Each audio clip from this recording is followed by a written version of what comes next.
സുബൈർ സാഹിബ് കൂടെയാണ് വന്നത്. അദ്ദേഹം എന്നോട് പറഞ്ഞു, ഇന്നലെ രാവിലെ ഞാൻ കുവൈത്തിലായിരുന്നു, വൈകുന്നേരം ഖത്തറിൽ വന്നു, രാത്രി നോമ്പ് തുറന്നപ്പോഴത്തിന് ദുബായിലെത്തി, ഇന്ന് എറണാകുളത്ത് വന്നിട്ട് ഇന്ന് വൈകുന്നേരം വീണ്ടും അങ്ങോട്ട് തന്നെ തിരിച്ചു പോവാണ് എന്ന് പറയാം. ഒരു സാധാരണ മലയാളിയുടെ കഴിവ് ആലോചിച്ച് നോക്കി നിങ്ങൾ. രാവിലെ ലണ്ടനിലാണ്, ഉച്ചയ്ക്ക് സാൻ ഫ്രാൻസിസ്കോയിലാണ്, വൈകുന്നേരം കാനഡയിലാണ്, ഉറങ്ങാൻ എറണാകുളത്താണ്. അതൊന്നും സാധാരണയല്ലേ. ഇന്നലെ എന്നോട് യൂസഫ് അലി സാഹിബ് ഫ്ലൈറ്റിലിരുന്ന് ഇങ്ങനെ സംസാരിച്ച് പോരുമ്പോൾ എന്നോട് പറയാം, ഇന്നലെ ഞാൻ ഈ ഒരു 3-4 മുഹമ്മദ് നബിയുടെ കഴിവ് സല്ലല്ലാഹു അലൈഹി വസല്ലം, നാളത്തെ വിഷയം എന്താണ് കോഴിക്കോട് നിന്ന് സാന്ദർഭികമായി പിന്നീട് സംസാരിക്കുകയും ചെയ്തു. മെഹറാജിനെ പറ്റി മെഹറാജ് പറഞ്ഞു, ഇതൊക്കെ അത്ഭുതപ്പെട്ട കാര്യമല്ല. അതും മെഹറാജിനെയൊക്കെ നിഷേധിക്കുന്നവർ ലോകത്തെ ഏറ്റവും വലിയ വിഡ്ഢിയാണെന്ന് എൻ്റെ ജീവിതത്തിൽ എനിക്ക് മനസ്സിലായിട്ടുണ്ടെന്നും അദ്ദേഹം പറഞ്ഞു. കാരണം രാവിലെയും വൈകുന്നേരം ഞാൻ ഒരു നാട്ടിൽ ഈ സാധാരണക്കാരായ യൂസുഫ് അലി പോകും, ഈ ഭൂമിയെ ബലം വെക്കാണ് എങ്കിൽ മുഹമ്മദ് നബിക്ക് എന്തുകൊണ്ട് ഇതിൻ്റെയൊക്കെ എത്ര മേലെയാ സയ്യിദുനാ മുഹമ്മദ്. നിങ്ങൾ അതൊന്ന് ആലോചിച്ച് നോക്കൂ. എന്താ ഈ പറയുന്നത്?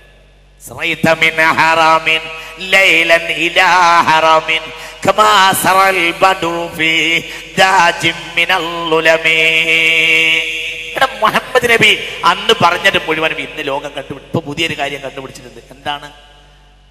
വലതു ഭാഗം ചേർന്ന് കിടക്കണം എന്ന റസൂലുള്ളാഹിന്റെ കൽപ്പന സല്ലല്ലാഹു അലൈഹി വസല്ലം. ഉറങ്ങാൻ കിടക്കുന്നവൻ എന്താവണം? ഒന്ന് പറ. മെഡിക്കൽ സയൻസ് ഈ കൊല്ലം വളരെ ശക്തമായി പറഞ്ഞൊരു വിഷയമാണത്. ഒരാൾ വലതു ഭാഗം ചേർന്ന് കിടക്കണം. ഇത് മുഹമ്മദ് നബി പറഞ്ഞത് വളരെ അർത്ഥവത്തായ കാര്യമാണ്. എന്തുകൊണ്ട്? ഇടതു ഭാഗം ചേർത്ത് കിടക്കുന്ന ആളുടെ സത്യത്തിൽ ഹാർട്ട് ഇടതു ഭാഗത്താണ്, പ്രഷർ കൂടുതൽ വരും. അത് കാരണം ഇടതു ഭാഗം ചേർന്ന് കിടക്കൽ പതിവാക്കിയ ആളുകൾക്ക് ഹാർട്ട് അറ്റാക്ക് സാധാരണയാണ്. മനസ്സിലായില്ല? സാധാരണയായി ഹാർട്ട് അറ്റാക്ക് വരാൻ സാധ്യതയുണ്ട്. ഏത് ഭാഗത്തേക്ക് കിടന്നാൽ നിങ്ങൾക്ക് മനസ്സിലായില്ല. ഇടഭാഗത്തേക്ക് കിടന്നാൽ ഇത് ഇന്നലെയാപ്പ കണ്ടുപിടിച്ചത്. ഇത് മുഹമ്മദ് നബി പറഞ്ഞതോ? കാളവണ്ടിക്ക് ചക്രം കണ്ടുപിടിക്കാത്ത കാലഘട്ടത്തിൽ എന്തൊക്കെ പറയാണ്ട്. അപ്പോൾ ഇന്ന് കണ്ടുപിടിക്കുന്നവന്റെയും നേതാവ് ആര്? സയ്യിദുനാ മുഹമ്മദ്. വലഭാഗം കൊള്ള കിടക്കണം, ഖിബിലയിലേക്ക് നോക്കി കിടക്കണം. ഇരിക്കുമ്പോൾ ഖിബിലയിലേക്ക് നോക്കണം. അതിപ്പോഴും നമ്മൾ കണ്ടുപിടിച്ചിട്ടില്ല. ഇരിക്കുമ്പോൾ ഖിബിലയിലേക്ക് നോക്കിയാൽ ഞാൻ മറ്റു നിങ്ങളോട് പറഞ്ഞോ? പറഞ്ഞല്ലോ, ഖിബിലയിലേക്ക് നോക്കിയിരിക്കണം. സുന്നത്താണ്. ഖിബിലയിൽ നോക്കി. എന്തുകൊണ്ട്? ഭൂമിയുമായി വലിയ ബന്ധമുണ്ടാവും അതിന്. അത് കേന്ദ്രത്തിന് രക്തവുമായി ബന്ധമുണ്ടാവും, ആരോഗ്യവുമായി ബന്ധമുണ്ടാവും, ഒക്കെ ഉണ്ടാവും. ഒരാൾ ഒന്നുവെടുക്കുമ്പോൾ ശുദ്ധീകരണം നടത്തുന്നവയാൾ ഖിബിലയിലേക്ക് മുന്നിടണമെന്ന് മുസ്തഫ നബി പഠിപ്പിച്ചു. അതൊക്കെ ഇനിയും എത്രയോ കാലം കഴിഞ്ഞ് കണ്ടുപിടിക്കാനുള്ളതാണ്. ഈ ഇവരുടെയൊക്കെ നേതാവല്ലേ ഹബീബായ റസൂലുള്ളാഹ്. അതുകൊണ്ട് വിശ്വാസികളെ ഇതിൽ സംശയിക്കരുത്. ഇത് സുബ്ഹാനല്ലദീ അസ്റാ ബിഅബ്ദി. രണ്ടാമത്തെ ഒരു കാര്യം, ഒരിക്കലും റൂഹിന് അബ്ദ് എന്ന് പറയുകയില്ല. റൂഹിന് ഒരിക്കലും അബ്ദ് എന്ന് പറയുകയില്ല. അബ്ദ് എന്നത് ഇബാദത്ത് മഅ്മൂറത്തായതിനാണ് അബ്ദ് എന്ന് പറയുക. ഇബാദത്ത് മഅ്മൂറത്തായത് റൂഹ് മാത്രമല്ല, റൂഹും ജസദും കൂടിയതാണ്. ഖുർആനിൽ റൂഹിന് മാത്രം അബ്ദ് എന്ന് പറഞ്ഞ സ്ഥലം ഇല്ല. ഒരാൾ കാണിച്ചാൽ അന്ന് ഈ പണി ഞാൻ നിർത്തും.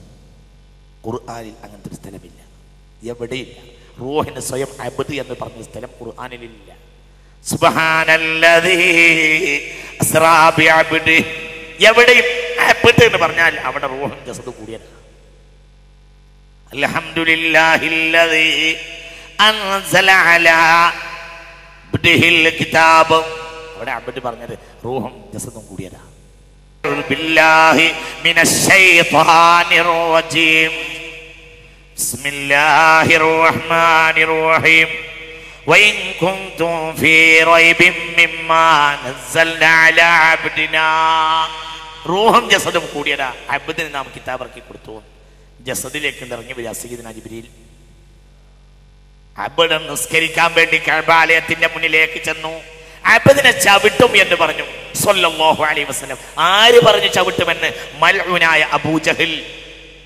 അപ്പോൾ ഇറങ്ങിയ ആയത്ത് ഐതല്ലദീ യൻഹാ അബ്ദൻ ഇദാ സല്ല റഅയ്ത ഇൻ കാന അലൽ ഹുദാ വഅമറ ബിത്തഖ്വാ അറഅയ്ത ഇൻ കذب വതവല്ല അലം യഅലം ബിഅന്ന അല്ലാഹ യറാ لئن لم ينتهي لنسفعا بالناصية ناصية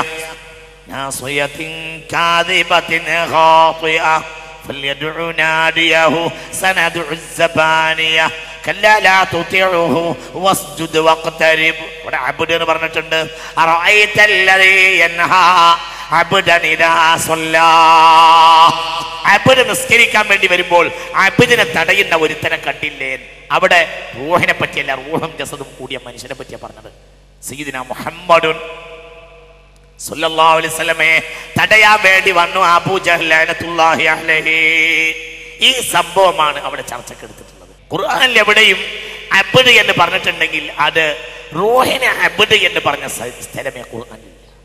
സുബ്ഹാനല്ലദീ അസ്റാ ബിഅബ്ദി ലൈലൻ മിനൽ മസ്ജിദിൽ ഹറാം ഇലൽ മസ്ജിദിൽ അഖ്സല്ലദീ ബാറക്നാ ഹൗലഹു ലിനുരിയഹു മിൻ ആയാതിനാ إنه هو السميع البصير سريت من حرام ليلا إلى حرام كما سرى البدر في داج من الظلم مولاي صل وسلم دائما أبدا على حبيبك خير الخلق كلهم.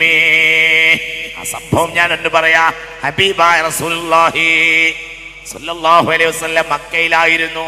ഫാതാഹു ജിബ്രീൽ, മഹാനായ സയ്യിദുനാ ജിബ്രായീൽ ഹബീബായ റസൂലുള്ളാഹിന്റെ അടുക്കൽ ബുറാഖ് എന്ന വാഹനവുമായി വന്നു. എന്നിട്ട് ഹബീബായ റസൂലുള്ളാഹി സല്ലല്ലാഹു അലൈഹി വസല്ലം തങ്ങളെ കൂടെ വേറെ മലക്കുകളും ഉണ്ടായിരുന്നു. മുസ്തഫ നബി സല്ലല്ലാഹു അലൈഹി വസല്ലമയുടെ നെഞ്ചകം പിളർത്തി സയ്യിദുനാ ജിബ്രീൽ. ഏത് പ്രധാനപ്പെട്ട സന്ദർഭങ്ങളിലും പുണ്യനബി സല്ലല്ലാഹു അലൈഹി വസല്ലമയുടെ നെഞ്ചകം കൊണ്ട് പിളർത്തി ശുദ്ധീകരിക്കുന്ന പതിവുണ്ട്.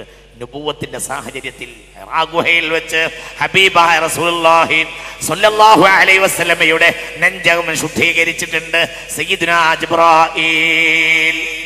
ഇങ്ങനെ അതിപ്രധാനപ്പെട്ട സംഭവങ്ങളിലെല്ലാം ഹബീബായ റസൂലുള്ളാഹിന്റെ നെഞ്ചകത്തെ ശുദ്ധീകരിച്ചിട്ടുണ്ട് സയ്യിദുനാ ജിബ്രീൽ. അന്ന് ബഹുമാനപ്പെട്ടവർ സംസം എടുത്തു. ബില്ലാഹി മിനശ് ശൈത്വാനിർ റജീം ബിസ്മില്ലാഹിർ റഹ്മാനിർ റഹീം. ഇതിൽ കൂടി ബാധകമാണ് ആ ആയത്ത്.